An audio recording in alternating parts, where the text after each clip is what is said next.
Hi guys! Ang topic natin ngayon ay about Caramel S. So, para saan ba yung Caramel S at paano ba ito i-take? Yes. Ang Caramel S po ay para sa sikmura. Bali, alam ko naman na yung iba alam talaga nila. Bali, OTC, over-the-counter medicine po ito. So, makakabili po kayo nito kahit wala po kayong reseta. Pero may tama pong pag-inom nito. Ang tamang pag-inom po nito ay 4 tablet po a day.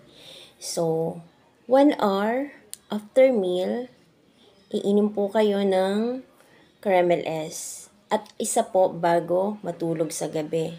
So, ibig sabihin po nun, after breakfast, 1 hour after breakfast, take kayo ng isa. 1 hour after lunch, and 1 hour after dinner. So, bali tatlo na po siya. Then, yung 1 tablet po, na last tablet po, na iti-take nyo is before bedtime po siya.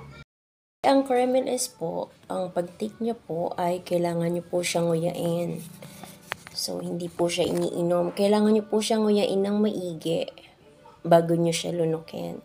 Kasi po, magkaiba po yung tablet ng regular tablet at doon sa chewable tablet. So, yung mixture po ng chewable tablet is mas matigas po siya. So, kailangan nyo po siyang nguyain bago nyo po siya lunukin para mas mabilis po yung effect ng gamot. Unlike po dun sa pag hindi nyo po siya ninuya, tapos nilunok nyo na agad. So, masyado pong matagal matunaw yun sa tiyan natin. So, yung effect po na yun, matagal din po. So, malinaw po sana po ay makatulong sa inyo ang short video na ito. Thank you for watching.